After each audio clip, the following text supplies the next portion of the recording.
Welcome to Talking Peace with the Western New York Peace Center, being recorded here at Think Twice Radio in the home of the future. Also the home of our friend and producer, Richard Wicca. Thank you, Richard.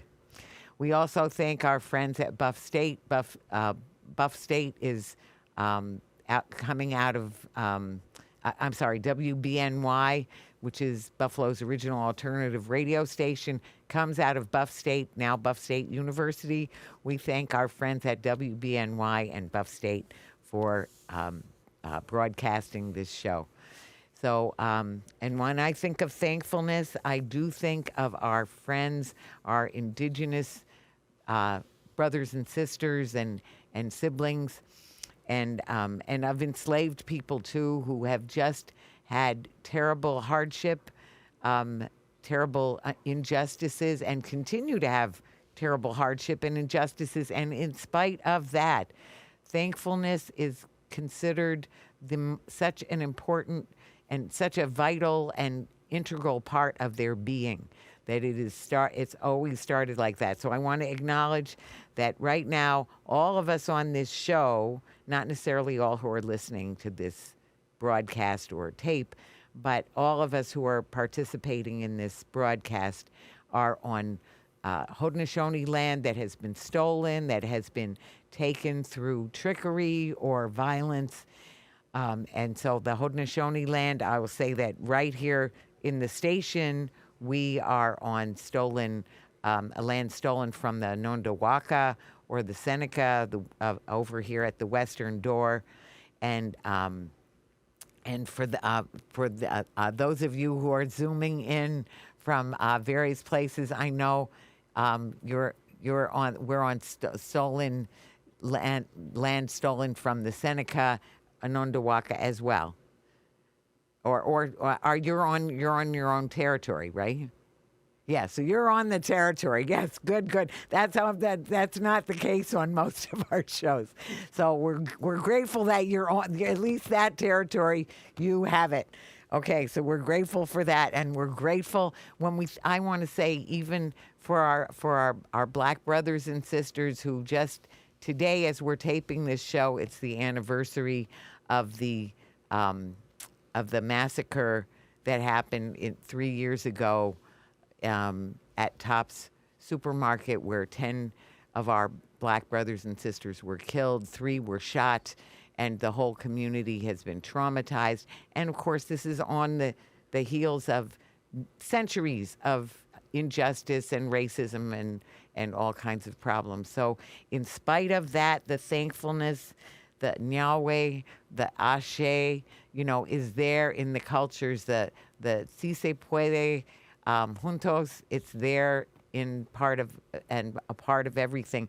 And especially for our Haudenosaunee brothers and sisters who always start every event out with a gnonyo. So we've learned to do that, and now when we have our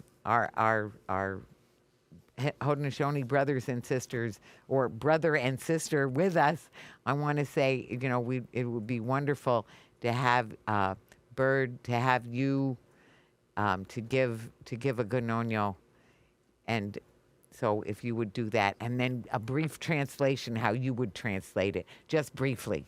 So thank you. This is Grandell, Bird, Logan. Thank you.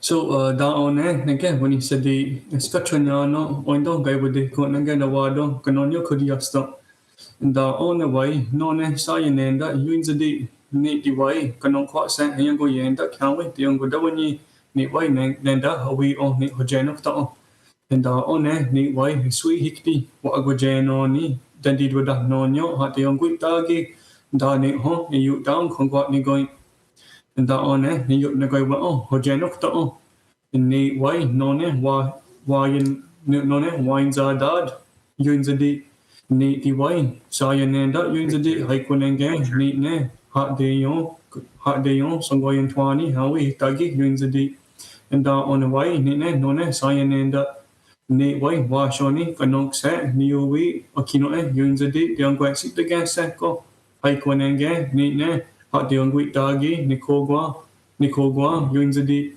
and da on a sweet hickty, what a go janoni, deity nonio, a kino, Yunzadi, the young quite sit the gas echo, and down it home, then you down from what ni going, and da on then you nagoy well, Hojanok to, Nate Way, no, Winds the door, had the good Danyani, Nate, Sayan and that Yunzadi, hot day on, Sangwayan Twani, how we Yunzada jeets, Nate Way, how Nate hot day on, up that song, the younger Danzos, how we.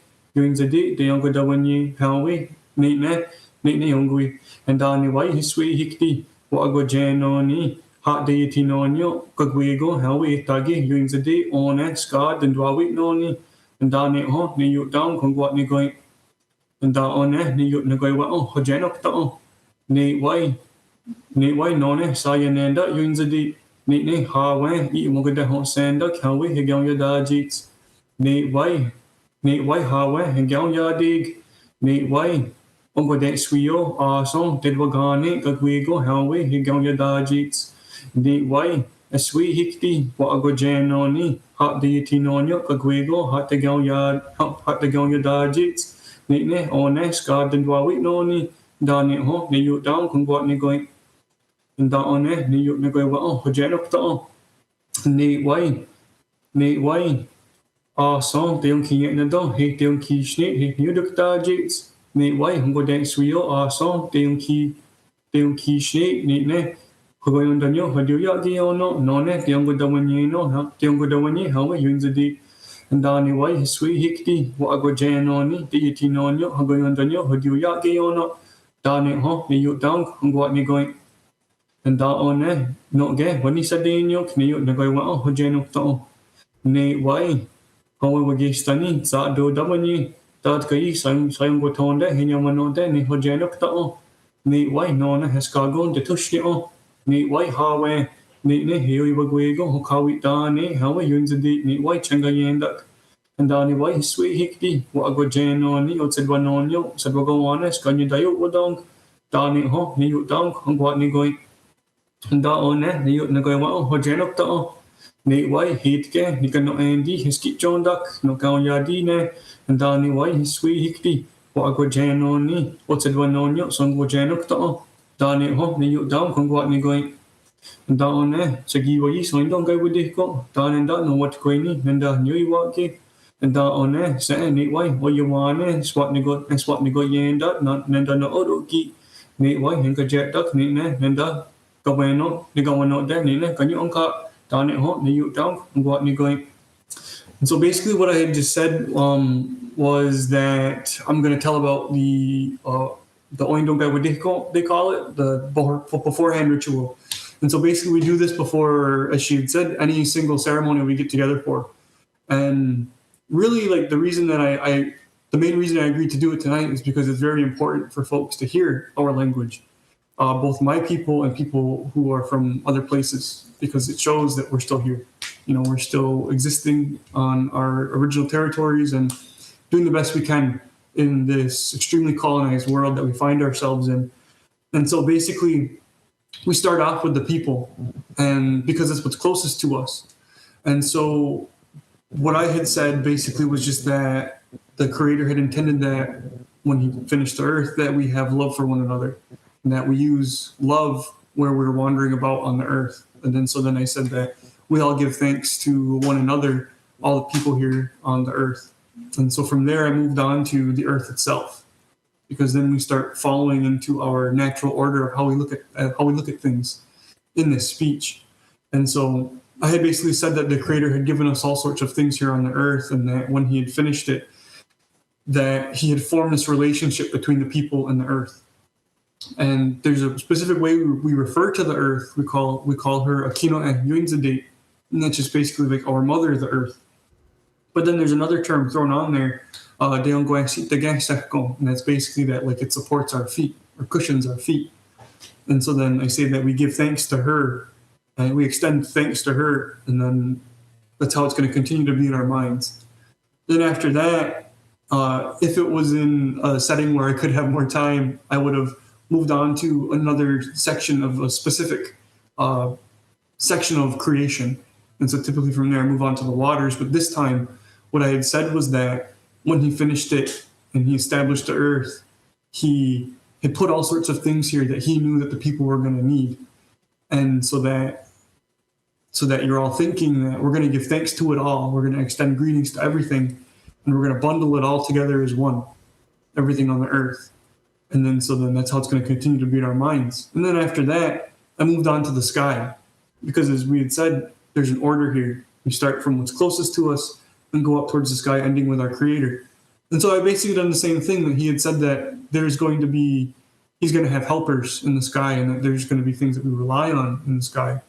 And so that we bundle all these things together as one, and we give thanks to all these things, and so that our minds are one. And then we move on to more specific things. And so next I talked about the four beings, these four messengers. And the way they put it is that they like watch over us, and that they kind of like handle us. And they watch over us as we move about on the earth. And so then we extended thanks to them.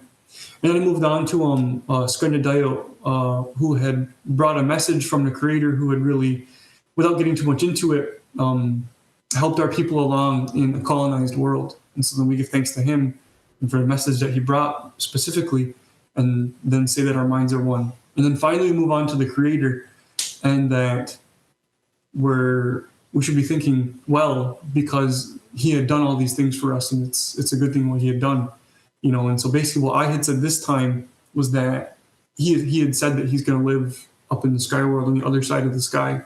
And so then I give thanks to him, and that our minds are one. And so after that, I basically say that I had completed it, and that this time I had said that I'm going to explain, because it's important that you all understand what's within these words.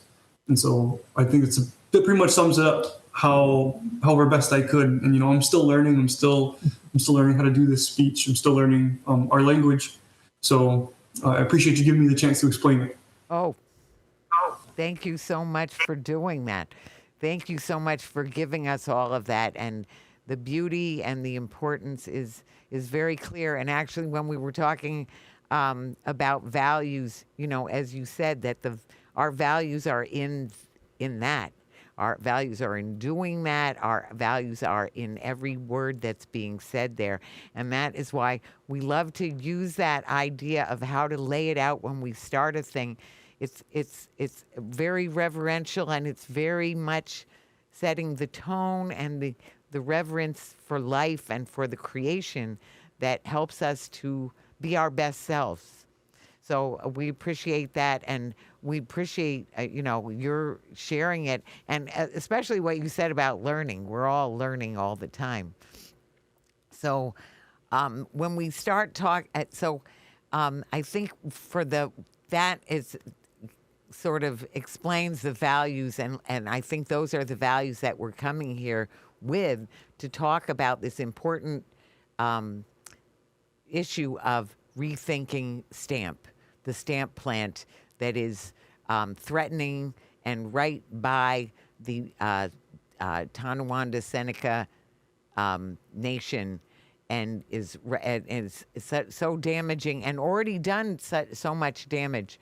So if you just want to basically explain, and we'll use that format of talking circle where we'll start with you, Chris. And so I just want to introduce Chris Abrams, who is Tonawanda Seneca, Beaver clan, and also an administrator for the Tonawanda Seneca Nation, and also Grandell, or Bird Logan, who is also Tonawanda Seneca and of the Snipe clan, and also a spokesperson for this issue. And we also have with us off and on, we have Sarah Howard, who is an environmental consultant, and we're grateful to have you, Sarah. I see you over there, and we'll hear you just briefly. So we just want to sort of lay out, like, what is the Tonawanda Stamp Plant, and why and briefly, why do we need to care about it within the next sort of about 10 minutes of laying the groundwork of the history and then where we are today. So, Chris? Okay, thanks for that. Thanks so Yes, much. just to say a little bit about the history of how STAMP came to us.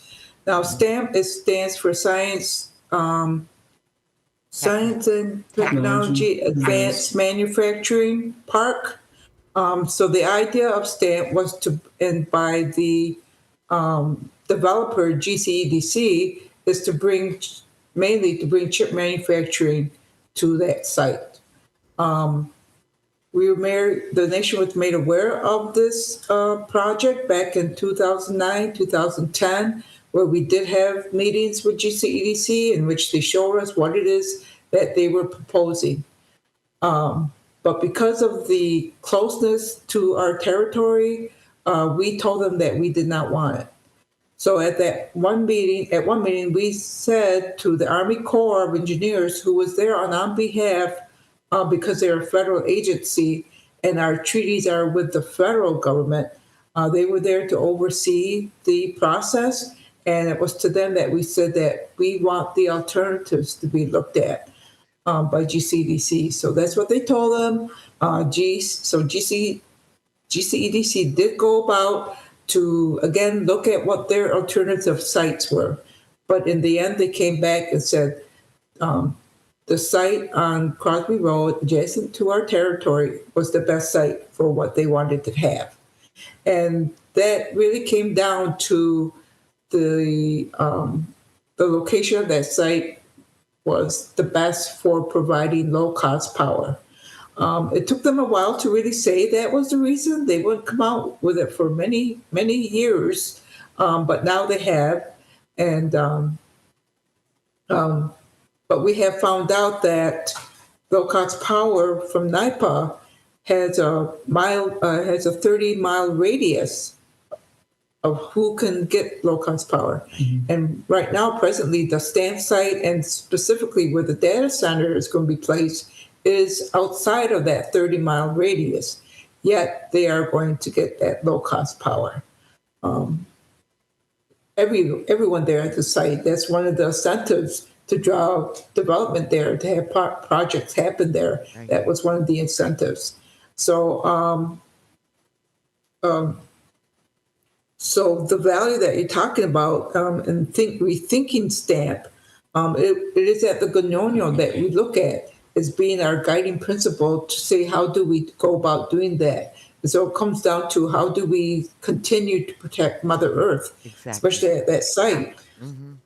How is it that we, and the thing is, really, we can't see it really being developed, but yet we know that we have to have it be at its best, be in the good condition that it needs to be, to restore. I hate using that word restore, because nothing really has happened there yet. But to just keep what is there right now, right, to maintain it to be the way it is right now, mm-hmm, that it doesn't lose what has become to the birds, like the habitat, that it doesn't lose the pristine waters and the the present condition of not having any pollution, by industrial manufacturing. That is what we don't want. Mm-hmm. So of course we're not going to go to look into anything that would create that. But how is it that we can make it perhaps a better place, or keep the richness of the environment that is there? So that's the value of the GNONYO to us, that guides us in how we move forward in rethinking STAMP. Right, mm-hmm, right, yeah, right, and yeah, and it really says it in a lot of our teachings. We're very fortunate in many ways to, really even still be here. There was a lot of years where there was a lot of policy around, Indian removal, they called it. We're fortunate to still even be here, to still even have this territory, yes, albeit, a lot smaller than what it was meant to be originally. But basically, what we're trying to do is encourage people to think with peace, power, and a good mind, which are major, beliefs coming from the Great Law, the Guyana Hatgo Law. It's a founding principle for the Confederacy. It's very important. It's at our core. And another part of that is making sure that you have anything, you have something Right. for these faces not yet seen, these next 7 generations. A lot of people tend to say, and that's why we're doing this. That's why we're fighting this. Is we wholeheartedly believe that GCEDC and the stamp site are going to negatively affect our lives here. That we're going to see loss of biodiversity. Right. The ecosystem has done a really good job at sustaining itself, at making systems for itself to keep on going. And something like we've talked about earlier in this broadcast is this data center and how the noise is going to affect Right. the environment. It's going to affect everything. The birds, the deer, pollinators, all these things that the environment relies on to roam about in an area to eat these fruits, to pollinate these flowers, and then drop seeds along the way. These are all important parts of the ecosystem that it's established for itself. And industry like this is just going to interrupt that in such a sensitive area. With us and these wildlife management areas, Right. it's just too sensitive. It's just such a bad idea. So clearly a bad idea. So clearly damaging because it's the very fact that it is so rural. And that's why it would be less expensive, why they wanted to set it up there, because it's all about the almighty dollar. But then there's no vision about the people or the planet. So they just want to cash in.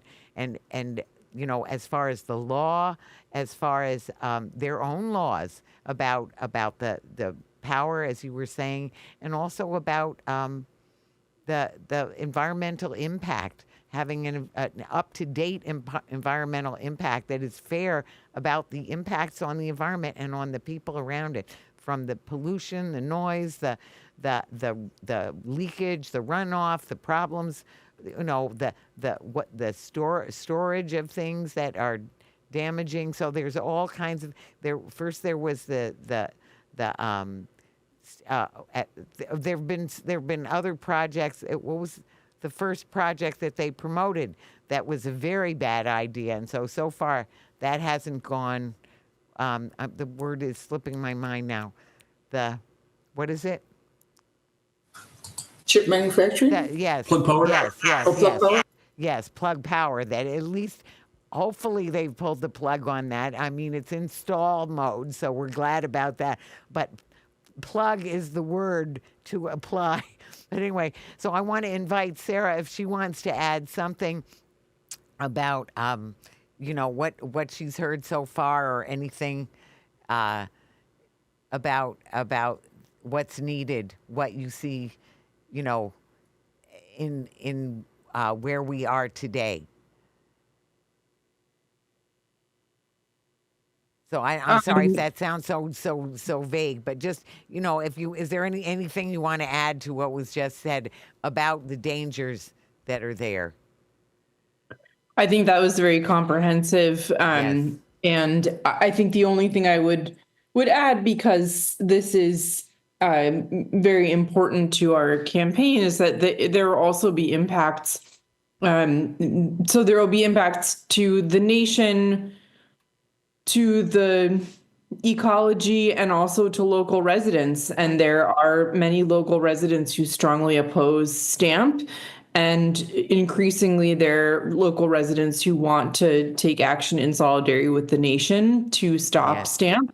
And there's been a very strong push by GCEDC, by the developer, the Genesee County Economic Development Center, to put across the idea that local residents all support STAMP, and that they haven't heard criticism from from local residents, and also that they have done outreach to the nation, and we know that all of that is lies. There are many residents who are strongly opposed, and that outreach has been laughable. So that's what I'd like to add. Thank you for adding that. And I want to add that it's not, there are no walls or clear delineations where one ecosystem starts and the other one begins, so that our aquifer, our very world is all connected. There's no lines the way it shows on maps about territories. It's all one earth. So we all pay the price. If that's going to go down and everything is going to be polluted, or the noise and the pollution and all of the damaging effects to the ecology, it spreads. It spreads. So we need to recognize that, and we need to make them recognize it. So, I'm just so grateful to have you all on this show. So we need to work together, and we will work together now and in the future. And we're just so glad that you'll be in Buffalo. For Chris and Bird, that you'll be here on Monday the 19th, and remotely Sarah as well. So that is wonderful. It's a great gift to us. So now, why don't you tell us a little bit more about the problems with the data center? This, data center. I mean, yeah, they say they're going to have to use a little bit less because they're going to have these chillers on top. But then you're talking about noise. We're talking about a lot of noise and a lot more power use. And the unfortunate thing is that these issues, they only seem to look at them at the surface level when it comes time to think about risks. Because we're talking about, let's just talk about sound, for instance. That's going to drive away birds. That's going to drive away deer. And the thing with these animals is they propagate seeds. Any plants that are growing in that area that bear a fruit or that need to be pollinated in some way, this data center could be driving away these things that the environment has done for itself to exist, that the environment has set up for itself to continue. This large center is just interrupting, these natural systems that have been in place long before any of us, stepped foot here, and that many of us have been trying to protect since we stepped foot here. It's been a long process. It's been a long, fight. And so now we're talking about this data center, and it's just, it's ghastly, it's a ghastly thought, Yes. We're talking about, too, you want to talk about chemicals? Well, any fires that are there that require chemical agents, how are you going to keep track of those once you've used them? Right. In the case that there's a fire? And even then, nobody's really even totally sure. I mean, there's been promises made to upgrade local firehouses, getting them better equipped for such issues, but that requires training, that requires a lot of things, and a lot of it hasn't even really hasn't even started at this point, and it's a lot of risks that are being made for really no reason, just like you said, for the almighty dollar. Right.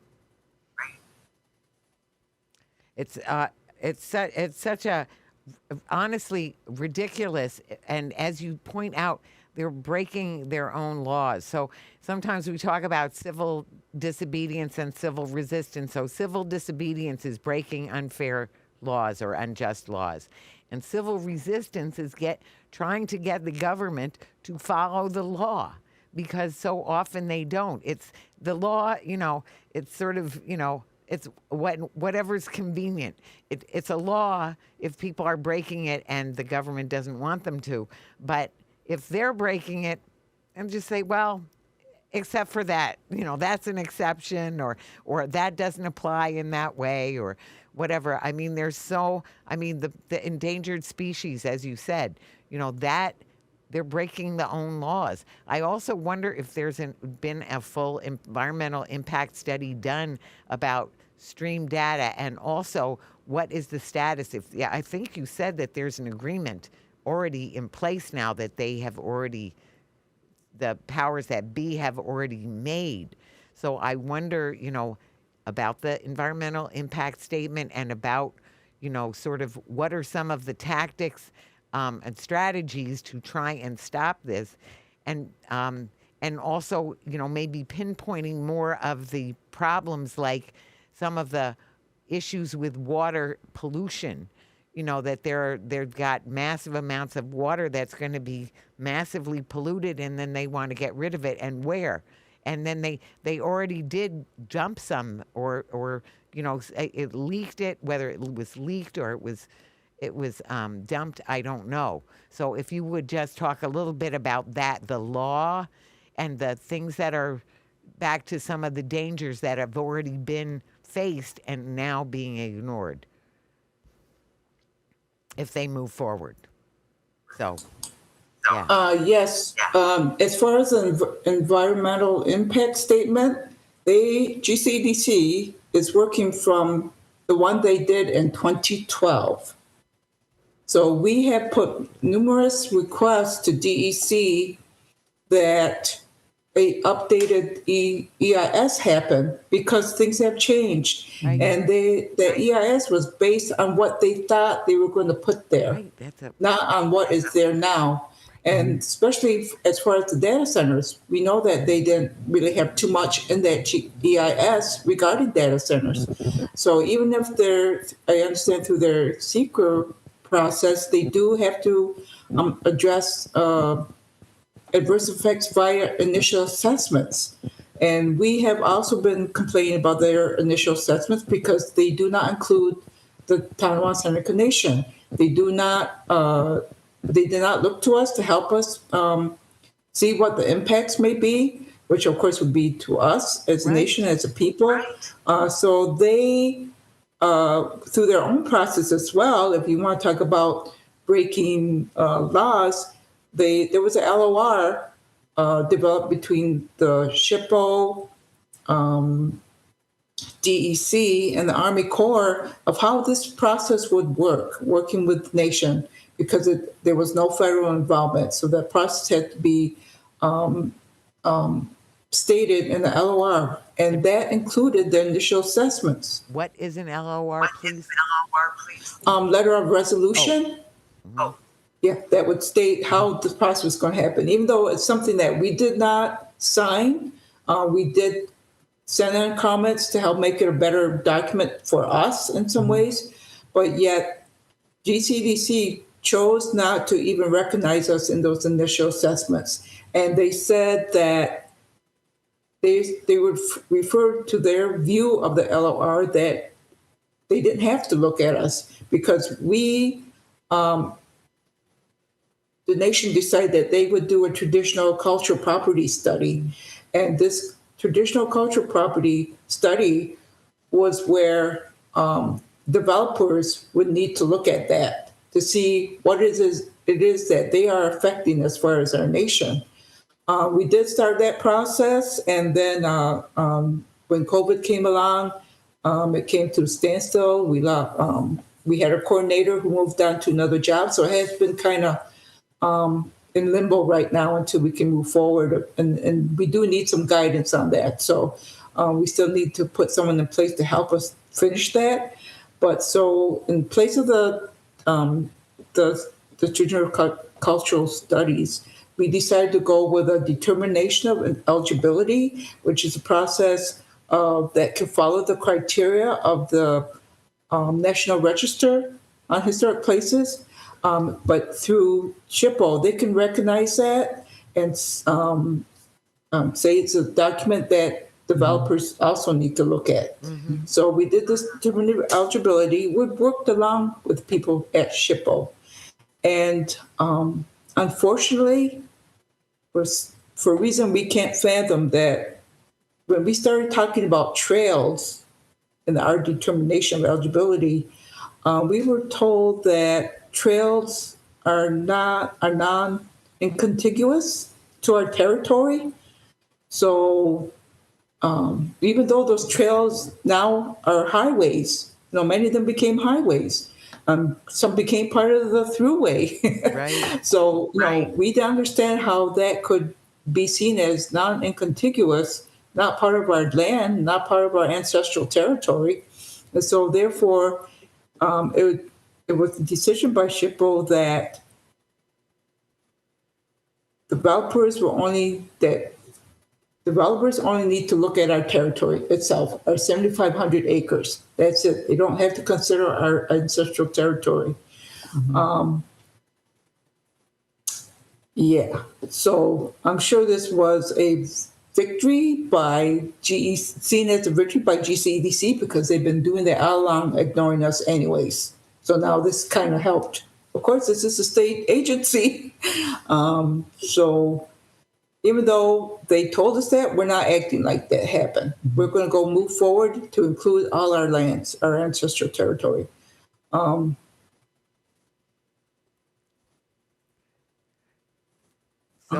to figure out what other comments she was asking about. Oh, well, I was also asking about the other ways that the data center will damage things. So you talked about noise, and especially about for the animals, you know. Oh, yes. Yes, and you also talked about the water. And the now, water. What the situation is on the stamp side, that any runoff will go directly to the territory. So any kind of, disaster or whatever, leakage from any of the facilities there, it will go directly towards the territory. The one thing that we did in the beginning with GCDC is to say you do not touch Whitney Creek. Whitney Creek is also adjacent to the stamp site, but that creek goes into definitely the Tonawanda Creek. Sorry, we say creek. So we said you leave that alone, right? Because that goes directly. While the water there on the site and their plan for the wastewater, which included a pipeline to the Iroquois National Refuge, that went to Oak Orchard Creek in Orleans County. And you probably, what you were referring to a little bit was that the leakage, that during the construction of the pipeline, there was a leak of the drilling fluid. And so therefore, they had to stop and remediate what they did. It took a few months. And during that time, we had been writing also to the Fish and Wildlife Service, who is responsible for the refuge, to say to take away the permit for that pipeline. But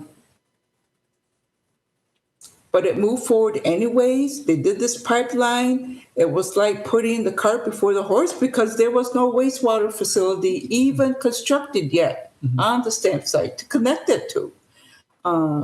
So that happened. There was a leakage. It stopped work. It got remediated.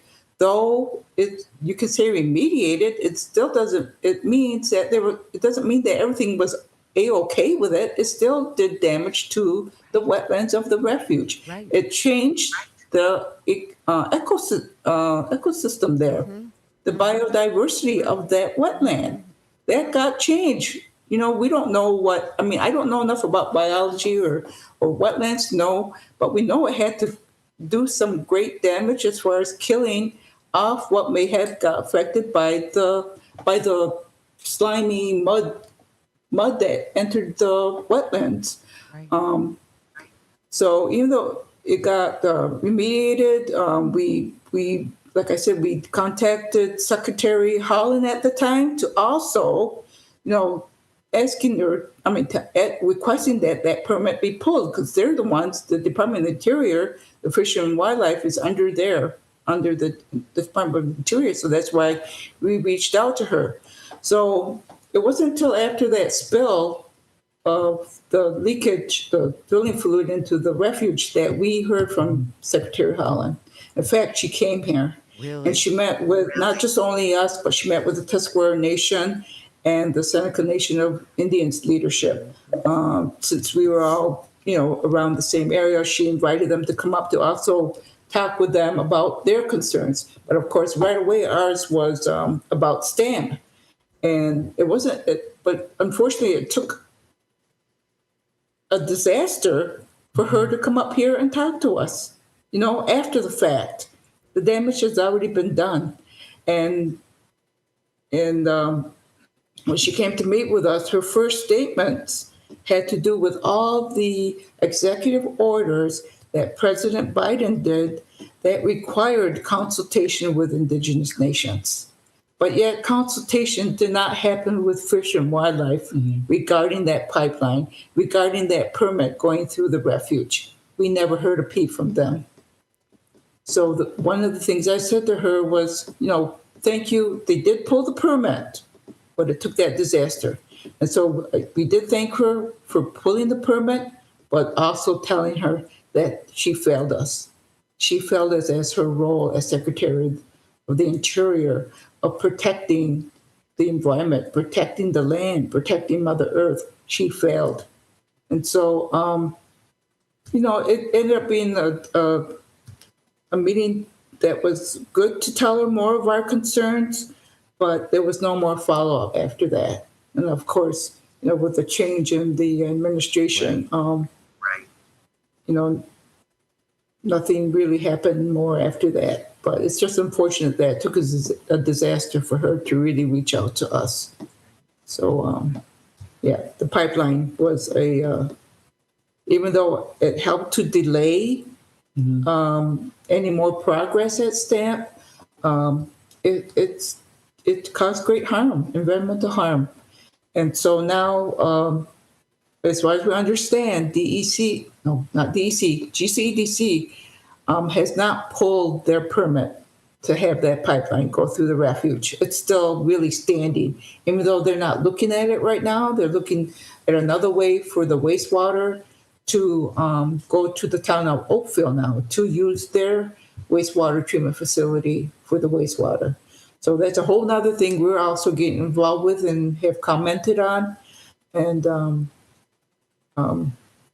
but like I said, they still have not pulled that permit of the possibility of a pipeline still happening in the refuge is still there until they withdraw it. This is GCEDC. Right. You got more, Bert? No, you're good. Go ahead. Oh, sure. No, it's just, it's, when talking about this pipeline, it's very frustrating because the topic of the spill comes up, and it's kind of what we've been talking about all along. Like we understand that everything that is man-made almost inevitably fails. At some point, there's going to be an issue, and again, it comes back to that: how much risk do they want to take with our environment?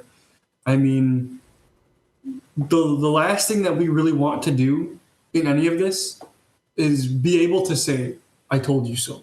We told you so. It's the last thing we want to be able to say, because then that implies something had happened.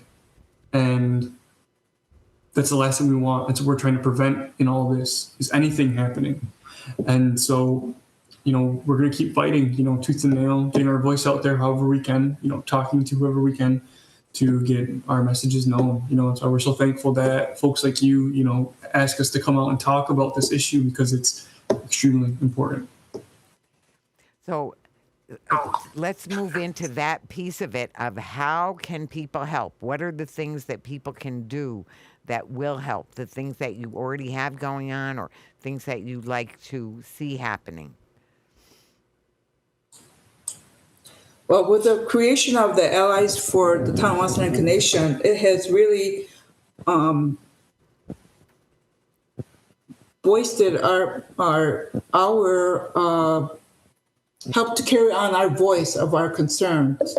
Because we tell them, now that you've heard us, you can also extend the voice of our concerns to others, and but also specifically to your legislatures, your government. You have to be the voice for us, because that is a system that we can't get involved in.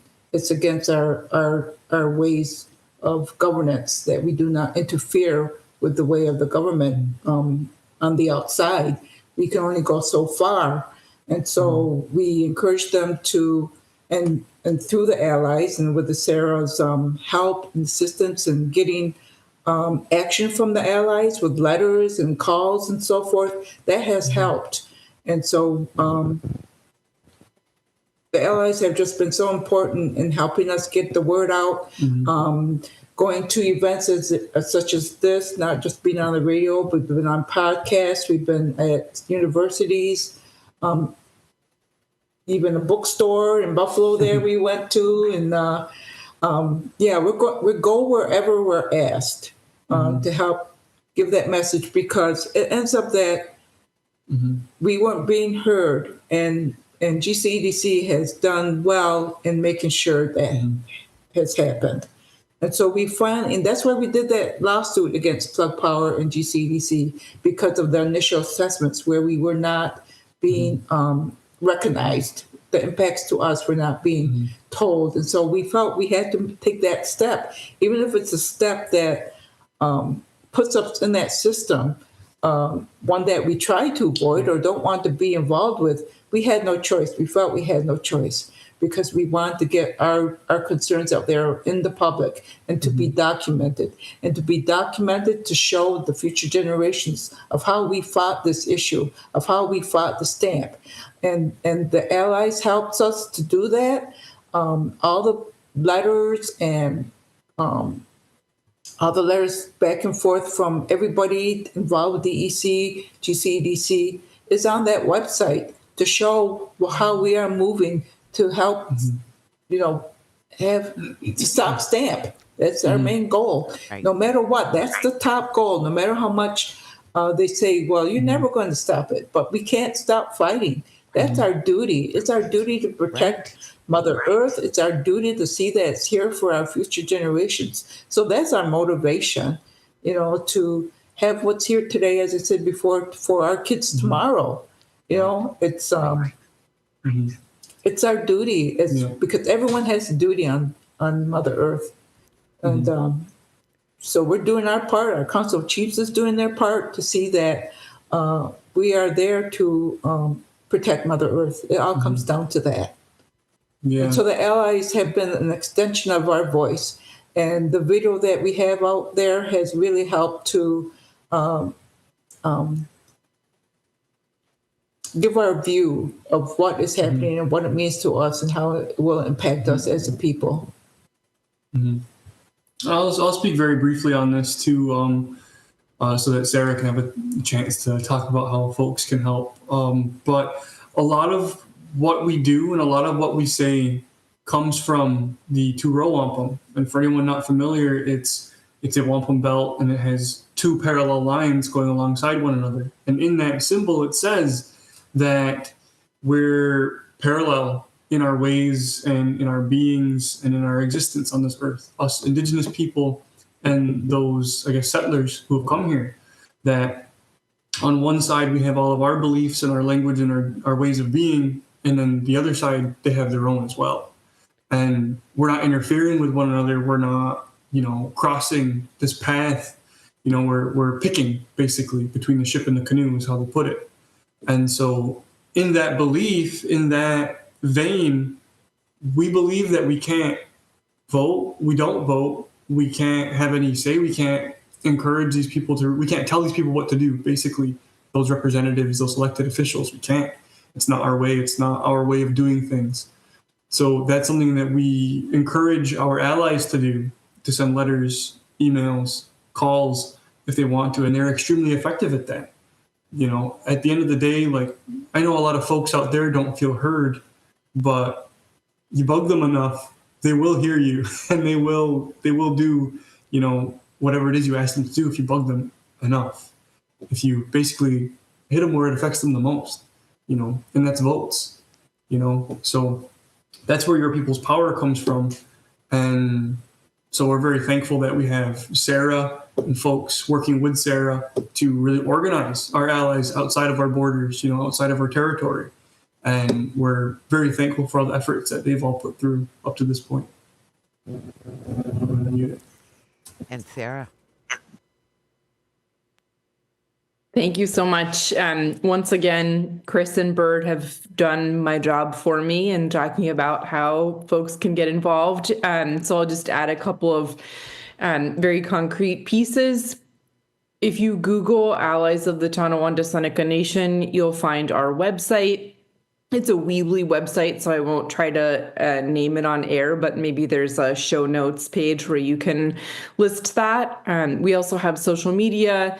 We have an Instagram account and a Facebook page, and there are regular updates posted there. We have a current action alert that is live on all of those platforms, as well as on our link tree, which is linktree/alliesoftSN.com. And that pertains to the data center. So I'll just say again, the data center is very, very, very far from a done deal. No sale agreement has been signed, so the deed has not been transferred yet to the actual data center developer, US Stream Data Centers. It is still very much possible to stop this. And the action alert that is currently posted is demanding that New York Department of Environmental Conservation conduct a wetlands delineation and jurisdictional determination of the stamp site, which would be one piece in helping to stop the data center by showing that the location is unsuitable in terms of those impacts to wetlands and waterways that Chris and Bird spoke to. So that is live on the website, on the link tree, the social media, and I encourage folks to check out all of those and to sign up for our Allies of the Tonawanda Seneca Nation email list. I promise it's low traffic. I do not send out a lot of updates or action alerts. It's about 2 a month, I would say, on average. And that is the best way to stay up to date with the campaign, is follow the social media and get on our Allies listserv. We do have an upcoming event in Buffalo. So on Monday, May 19th, at the Buffalo History Museum at 6:30 p.m., there will be a screening and discussion of the video that was mentioned, which is called Unheard Voices, the Tonawanda Seneca Nation's Fight for Its Way of Life. And maybe you can also post information about that. You can find it on our social media. And so that's open to the public. It's an opportunity to see the film, which is 10 minutes long, and then hear again from Chris and Bird, and maybe other nation citizens, and to be in discussion with other allies. And there are ways that allies can be even more involved than the ways that I've already named. So the best way to find out about those opportunities is to sign up for the listserv or send us an email. The email address is alliesoftSN@gmail.com. So alliesoftSN@gmail.com. It's a pretty simple email address. And we welcome folks to be involved. And as Bird said, there are specific roles that non-Indigenous allies can take on that are incredibly important in supporting this campaign. So thank you so much, Sarah, for that, and thank you. You know, I want to say it's so important. First of all, I am very thrilled to say that the event on the 19th, Monday, this coming Monday, the 19th, while people are hearing this show on WBNY, right now we're live streaming, but when people are hearing this on WBNY, it'll be Monday the 19th, the first time. And so for those of you listening at that time, noon to 1 on WBNY, it'll be that very night. If you want to come at what time? It's on the Western New York Peace Center website, just by the way, on our calendar. But remind me. It's at 6:30 p.m. at the Buffalo History Museum. Thank you. Yes. So people should join us there. We're very excited. So the two of you will be there also, or the three of you will be there? I will be Zooming in. You'll be Zooming. But Chris and Bird and maybe other nation citizens will be there in person. Mm-hmm. Wonderful, wonderful. So it's so important, and I think people, do realize, many people do realize just how much, first of all, we are all connected. I believe that we're one in the spirit, and the whole of creation, and certainly the rights of creation, that people are realizing that the creation has rights that we have trounced, the rights of the creatures, of all of the creatures, and just of the creation itself that we have ignored, so there's such a need for getting the powers that be to really pay attention to the needs of people and the planet. People and the planet have to come first. Not the almighty dollar, not the bending of the rules to just make another buck or to keep the different companies happy, or meanwhile the price that we all pay is just a terrible thing. That we must stop things from going this direction. And all I can say is, this has been Talking Peace, and together we've been talking peace in truth and love. So here's what I need to tell you, and for anybody who's listening on the live stream, some of the people who are listening on the live stream already know that there was a problem with the sound again, that meant that the whole first half of the show did not get heard. So Richard asked me, should we keep going? And I said, let's keep going, just so that we at least have what we had. Now, I hate to reconstruct, and there's such a great flow. It was really a great show, and here we are we don't have the first half of it. Honestly, technology and just all these little bleeps. So today has been the day for that. So I want to ask you, is it possible for us to try to reconstruct, at least, let's say, 20 minutes of the show, of the first show? So I hate to ask you all this, but what do you think? So we could do it the same way we did before, and then I'll just start it. And now it has us on the air. Oh, so he started us on the air. So I'm going to say, if your game, we'll start all over again now. Okay? And we'll just try to recreate the first half, which was sort of setting the stage. Okay, very good.